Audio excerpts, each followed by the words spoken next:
everybody, and the plan is not the same.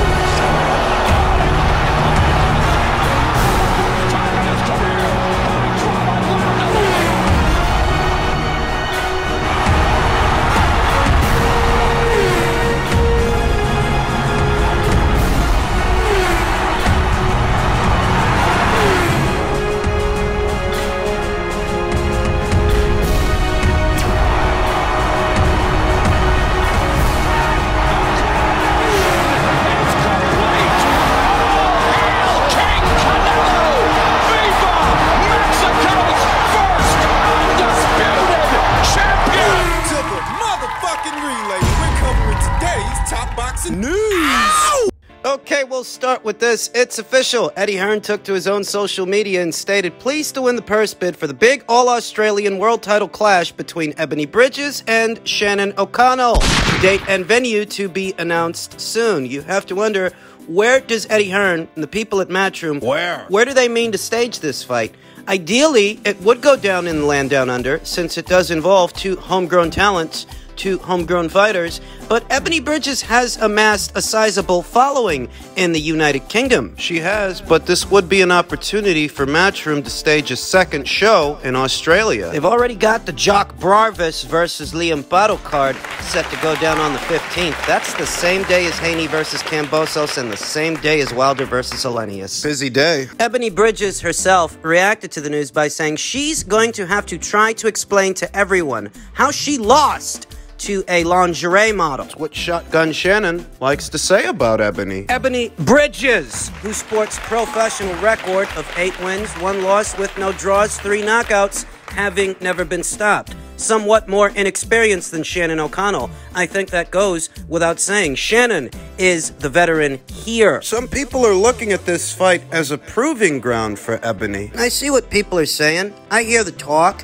and a lot of people are looking at this fight as a proving ground for Ebony, as if Ebony didn't just unseat a long-reigning Argentinian champion for the blue belt, for the IBF title, I mean. Moving halfway around the world for her career. Beating a long-reigning Argentinian champion. Those Argentines, they're as tough as they come. I think Ebony's already proven that she's a serious professional and a serious pugilist. She just so happens to be fucking hot. What do you want her to do? She's going to be taking on her countrywoman, her domestic rival, Shannon O'Connell, who sports a professional record of 23 wins, 6 losses with 1 draw, 11 knockouts, having been stopped 2 times. And that's basically saying that Shannon O'Connell has quite literally knocked out more fighters than Ebony has fought as a professional. Make no mistake, this isn't going to be easy. Shannon's last 6 fights, she's taken the unbeaten records of 4 unbeaten fighters. Given them their first professional losses: Bianca Elmire, Kylie Fulmer, Shernika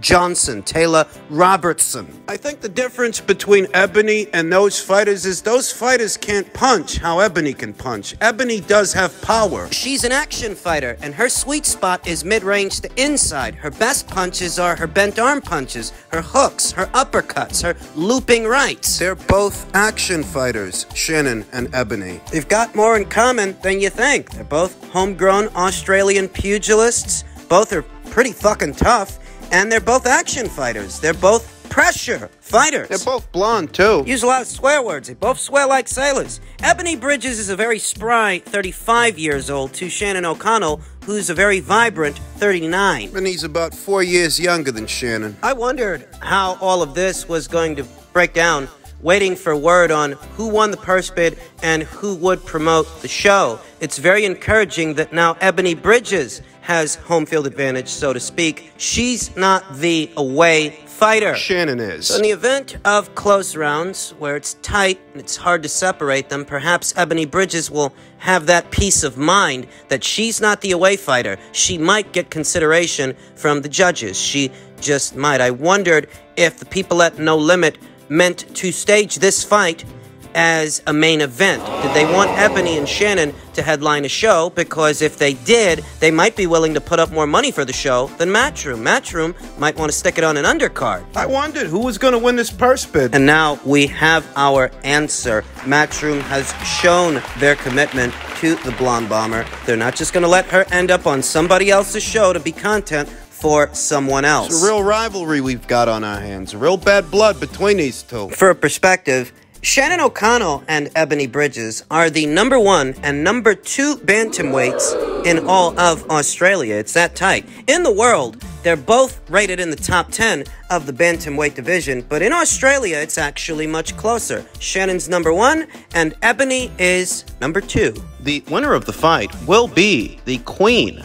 of Australian boxing. Shannon O'Connell may have a tenuous claim towards that throne now because she's a lot more experienced than Ebony Bridges, Avril Matthey, Jacinta Austin, Sarah Watt, Rosario Amador. Susie Ramadan's plenty experienced, but she only recently returned to the sport. She's been gone a few years. In today's boxing landscape, it really does boil down to Shannon and Ebony. This battle was written in the stars. They're made for each other, aren't they?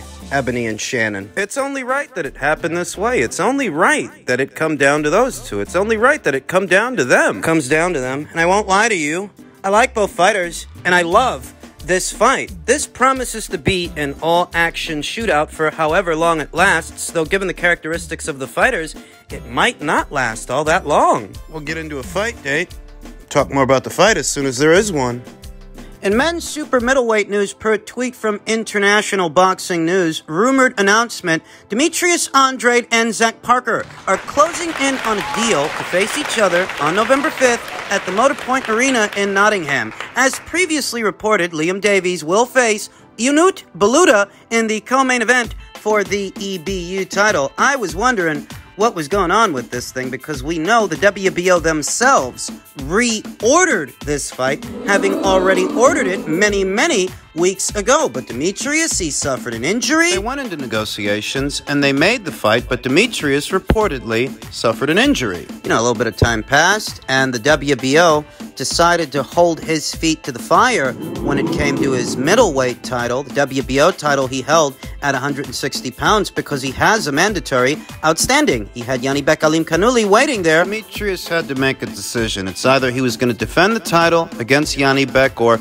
vacate the title to move up in weight and fight this guy, and he chose to move up in weight and fight this guy. But this guy, Yanni Beck, is now the newly crowned WBO champion at middleweight, and Demetrius may have a tough assignment in front of him in the super middleweight division. He's going to be fighting Zach Parker in Zach Parker's neck of the woods as part of a Frank Warren show. Demetrius sports a professional record of 31 wins, no losses, and no draws with 19 knockouts. Hard to imagine that Demetrius could have that many fights in his professional record, that many fights in his professional CV, having been a champion at 2 weights and still not have a signature fight, a memorable one. It's not all on him. Nobody was in any hurry to fight Demetrius. We talk about it all the time. And what contributing factors have led Demetrius Andrade to this point where he is very much stuck between a rock and a hard place. I know that to the eye, Zach Parker isn't some nuanced and streamlined finesse fighting kind of fighter, but you have to look at what the circumstances are. Sporting a professional record of 22 wins, no losses and no draws, 16 knockouts,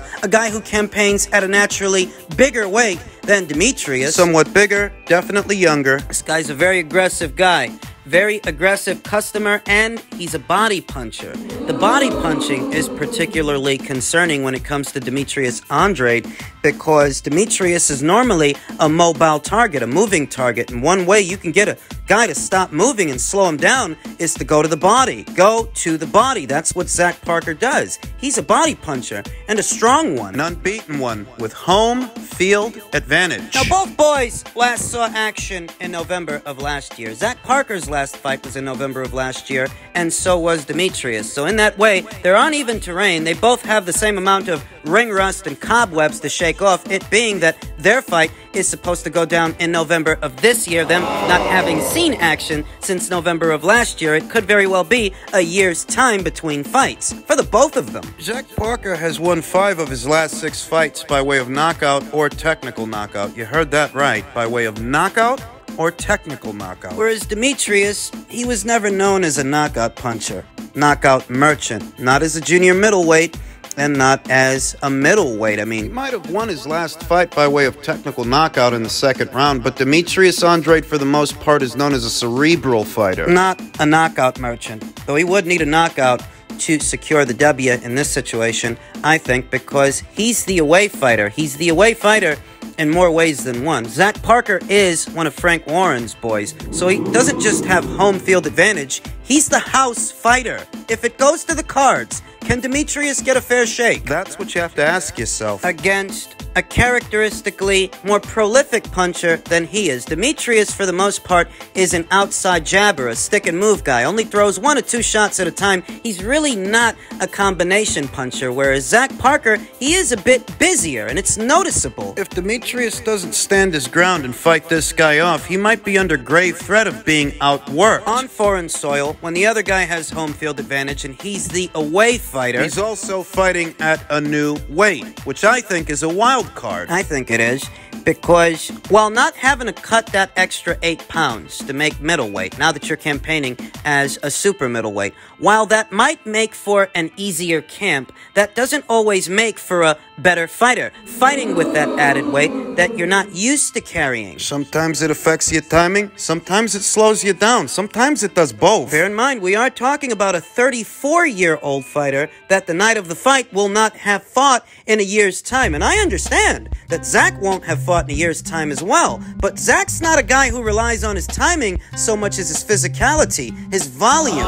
Zach's got a more straightforward approach, whereas for a guy like Demetrius, who's a stick-and-move guy, a counter-puncher. I'm just telling you, based on how both of these guys go about fighting a fight, timing has more to do with Demetrius's implementation than it does Zach's. Zach is more straightforward. I would say Demetrius needs to go in there looking for a knockout, but remember, Demetrius couldn't knock out Liam Williams. He's gonna knock out this guy? I just don't know. On one end, not having to cut that extra 8 pounds to make middleweight might leave Demetrius feeling somewhat invigorated. You know, it might make for an easier camp, but does it make for a better fighter? Does it do that the night of, carrying that extra weight? Highlight reel knockout would go a long way towards preventing any funny business on the scorecards. There's a lot working against Demetrius in this Zach Parker fight. I don't know why so many people wrote Zach Parker off or this situation. Granted that Yanni Beck was a risky fight for Demetrius as well, but so is this, and this is a risky situation because Demetrius is the away fighter. What do they owe him? They can always screw him on the cards. It happens all the time. You think it doesn't? It's a tricky situation here, very tricky. And finally, ahead of this weekend's mega match, Jonathan Banks, Golovkin's trainer, wants Golovkin to show all his skills, not just power, against Canelo. Jonathan Banks has trained Golovkin to show off a lot more than his feared punching power. I would like Triple G to be able to display more than one skill, said Banks to New York Daily News. He knows he has punching power. I want the people to see his movement, his offense, his quickness. He's a complete fighter, and I'm trying to wake that guy up. In the amateurs and the Olympics, he was boxing circles around guys. That's what G did the first time. He just boxed him. Gennady Golovkin has actually always had better feet than people give him credit for. You let some people tell it, and he's just a flat-footed, hard puncher. Gennady was always a skilled fighter, but a lot of his skills weren't really appreciated. What really caught people's attention was his volume and punching power. Easier aspects of Golovkin's game to interpret than the little things. He was always a skilled guy, and he was boxing circles around guys in the amateurs, but that was on a much younger set of legs than what he's got today. Today, he's 40 years old. Jonathan Banks would like to see Golovkin win by knockout, but they are not going to pursue a knockout. I want the knockout 100%, but I don't want to need the knockout to win, Banks said. I've told him, you cannot expect a victory if you back up the whole fight. I would love to keep it in the center of the ring, making it a boxing match, and let's see what happens. Well, you get the sense that Golovkin wants to be more of a moving target in this trilogy. He might be. When you pay attention to what Jonathan's saying, there's a emphasis on movement, boxing the guy. Bit late in the game for that strategy. Former 2-division champion Carl Frampton says, I'd like Golovkin to win, but this will be a decisive Canelo victory. That's how I feel about it. I feel like there's a lot working against Gennady in this trilogy. It's an entertaining enough fight to still be aesthetically pleasing, and both guys have retained a level of marquee value that the trilogy is still box office, but I don't have any illusions about how this is going to end. Canelo has got to be a big favorite this time around, even though he is coming off a loss, as Golovkin is now 40 and doesn't look to be the same fighter that he once was at the peak of his powers, Frampton told the Belfast Telegraph. Golovkin did stop Murata in a unification last time out, but he didn't look great early on and was having some problems. The one person none of us can beat is Father Time, and this fight just seems a few years too late for him to have a real chance of winning. He was a lot more hittable in the Murata fight, but his power got him through it in the end. He is one of the biggest punchers of this generation of fighters, and that will always give him a chance. But at the very high end of the sport, it's the small margins that make all the difference, and that split second off your reactions, punching speed, distance control, or movement can be enough to make it a bad night. What I think Gennady Golovkin's gonna have this upcoming Saturday. It seems like Jonathan Banks wants to spend this fight. He wants Gennady to spend this fight being more of a boxer than a puncher, but it's being a puncher, a destructive one, that put Canelo Alvarez on his back foot and put him on his back foot. Remember, in the first fight, Gennady Golovkin forced Canelo Alvarez back. He had Canelo Alvarez doing laps around the ring, which was uncharacteristic of Canelo at the time because he was thought of as, for the most part, a flat-footed fighter. A flat-footed fighter that draws power from the ground up, but still a flat-footed fighter. So him spending as much time on his bicycle as he did, that was a testament to the success that Gennady Golovkin was having, and that was a testament to his punching power. In the end, it was Gennady Golovkin's aggressive approach and his punching power, his volume, and the rate at which he was shooting that jab, which that time was a signature punch for Gennady. A lot of people think that Gennady won the first fight. I think that Gennady won the first fight. The second fight was a lot closer. There's a legitimate argument that Canelo did enough to win that one. But the first fight, I thought Gennady won it. But that was 5 years ago, though. That's not the same Gennady that stands before us here today. Frampton mentioned the Ryota Murata fight. Gennady was coming off something like a year of inactivity in that fight. He got hit a lot. There's two ways to interpret that. You can interpret that as Gennady Golovkin effectively shaking off the ring rust and the cobweb so he could be a sharper fighter for this trilogy. That's one way. And the other way is, Ryota Murata, he might have lost the fight, but he did tenderize an old guy because he hit him a lot. That's the other way you can look at it, because at 40 years old, you don't recuperate quite as quickly as you do at 30. Or 20. At 40 years old, your powers of recovery are not what they once were. And Gennady Golovkin was just in a very physical fight. So did it sharpen him up or did it tenderize him? We'll find out on Saturday. My previous video, we talked about the effect that the added weight might have on Gennady. But you have to factor in this stuff too. It was in a hard fight the last time out.